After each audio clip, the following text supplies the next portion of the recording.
with some Dr. Pepper for free. I know you had no brothers. You better not have no brothers.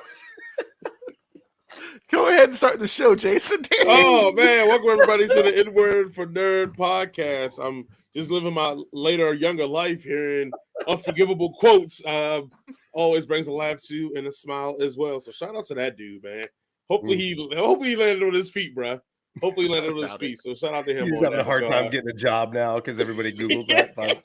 Exactly. Because the interview. I'm sorry, we didn't get you a job because you're unforgivable. Yeah.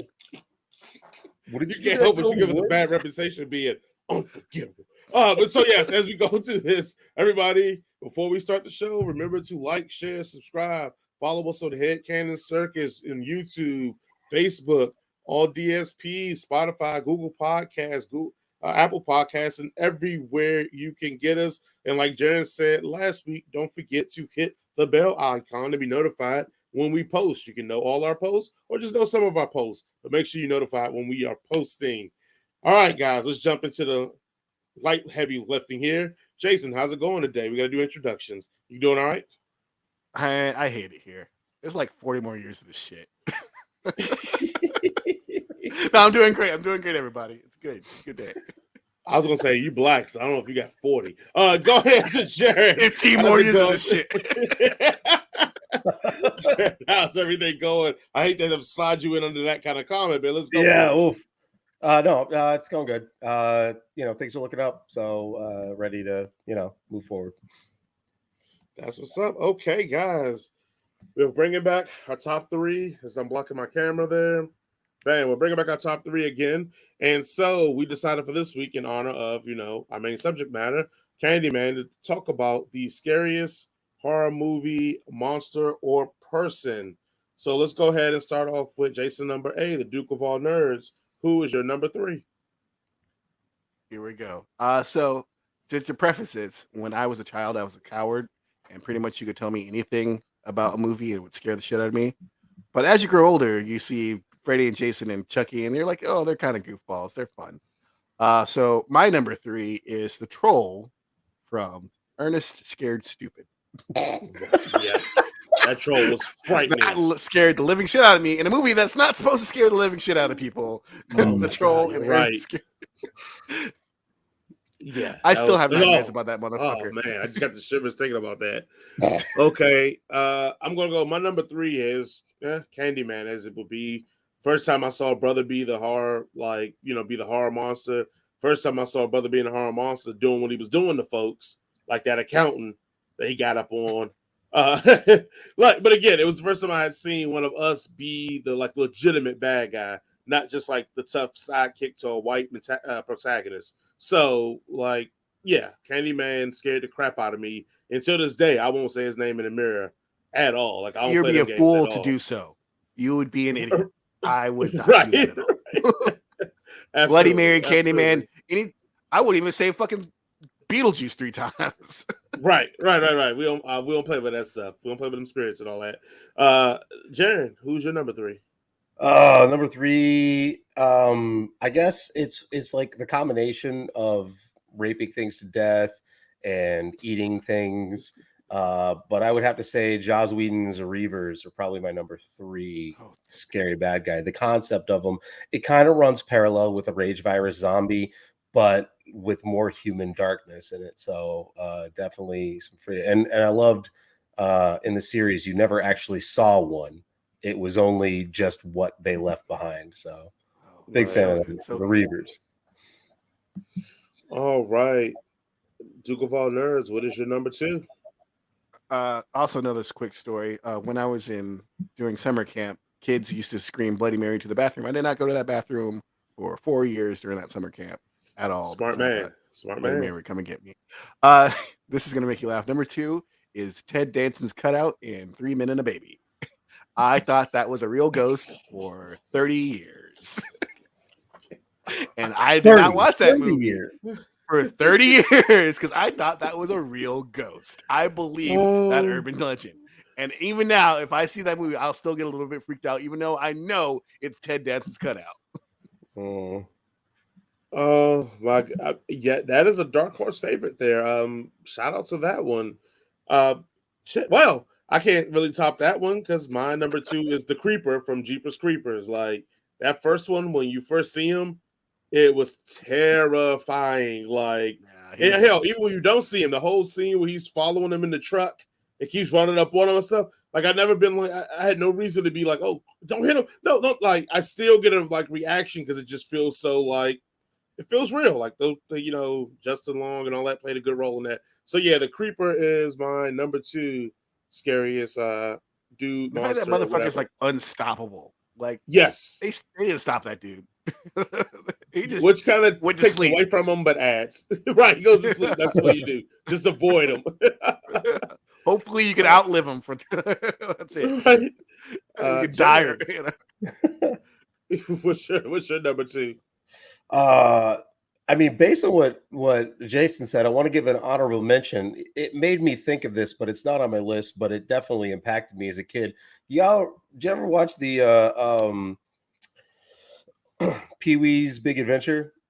Oh, Mad Marge, the trucker who's yes, like claymation. Man, that scared the shit out of me as a child. That fucked with me as a kid. But my real number two is, of course, the star of Nightmare on Elm Street, Mr. Freddy himself. Respect. All right. Yeah, that I remember watching the first one as a kid, being just genuinely terrified and not sleeping for like a week. So, see, I only watched the trailer when I was a kid, and there was an abandoned house I was across the street from my dad's house, and I thought Freddy Krueger lived there, and I could never go near it to this day. Well, good thing, because even a live Freddy would have been a molester. So, yeah, good for you. Good choices. Duke of all nerds, your number one. So my number one is actually going to be a legit thing. Number one is the background ghosts in Haunting of Hill House. Like having those ghosts just be in the frame, it's the scariest thing, and it's so well done because you're like searching for these ghosts, and when you see one, it's just like, why is that there? That's terrifying. That's so scary. If you haven't watched Hill House, oh, it's so good. And I was an adult when I saw it. I had nightmares. So, the movie, right? No, the Netflix show. I was saying there's like a series too. Okay. Yeah, the series. Gotcha. So good. So good. So scary. Okay. That's why I think, Jason, you won this week just because your picks alone, the diversity in them adds a lot to. I got to refrain for next week. Yeah. But my number one is, Jaren called it, Mr. Freddy Krueger himself. Oof. Nightmare on Elm Street Part 1. Still to this day, I get goosebumps when he's in the alley and his arm stretch. Which is goofier. Yeah, it's goofier when you're an adult. But when I was a kid, oh my God, that freaked me out. Like Nightmare Fuel. And another reason he's my number one is that even after a kid, as I watched all the nightmares and they got campy and jokey and it was kind of BS, he fucking scares me again with New Nightmare. Like that Freddy was more terrifying than the one that was actually a Dream Warrior because now he's in the real world going at like it. Yes. Oh, it's not a movie no more. Right. And then shout out to that kind of being the first meta. And Wes Craven goes on to make Scream. You see, he had already kind of been in that mind frame of the meta horror film. So shout out to him. But yes, Freddy for Part 1 and New Nightmare alone, just yeah. I feel like he can't do any better than that. But Jaren's going to try. He has a number one that is not Freddy Krueger. So who's your number one? My number one that's not Freddy Krueger. It's going to be. I mean, I think I'm going to have to sell it a little bit because it's not horror and terror, but it is still the most terrifying person I think that's ever been on cinema is Killjoy. No, wow, fuck, I don't even know his name. Jesus Christ. Killjoy's it. No. From Pennywise. From Jessica Jones, the first bad guy, Purple Man. Oh, what's his something? Killgrave. Killgrave has the ability to project a field around him, and whatever he says is considered incredibly impactful to you, and you acquiesce. When you first meet a victim of his, it's a poor woman who's been tied to a bed, but she's got herself loose, but she's still sitting in the bed, and she's peed all over it, and she's embarrassed by that. And they go, why don't you just get up and go to the bathroom? And she goes, well, he told me to wait for him here. Like, just that simple turn of phrase made it so that she was incapable of making herself comfortable even when something like that occurred. It is the most dark, sinister, rapey, malignant, disgusting, and terrifying power ever to be put on cinema. And it is something that, I mean, you can make it superhero-y if he powers up or if he buddies up with someone strong and just tells them to do every horrible thing he wants done. You can make it twisted and sexual if you put him near to anybody's sister or mom and they just have to agree with whatever horrible, like, perverted thing he thinks of. I mean, it's just this insanely insidious and horrible ability, and I think they played it really well in Jessica Jones. Played it to a T by David Tennant. David Tennant. He also brought a little bit of empathy to that character too, because he was like legitimately like, I don't know if whatever I say could just turn someone. I don't know if people actually like me, and it's like you felt sorry for him, even though he was like a terrible human being. Like so good. And a lot of these characters are like that in our ethos are driven by hate or mistreatment or this, that, and the other.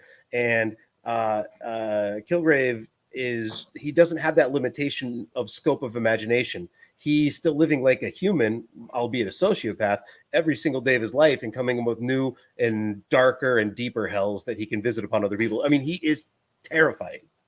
Oh, that is pretty scary. Yeah.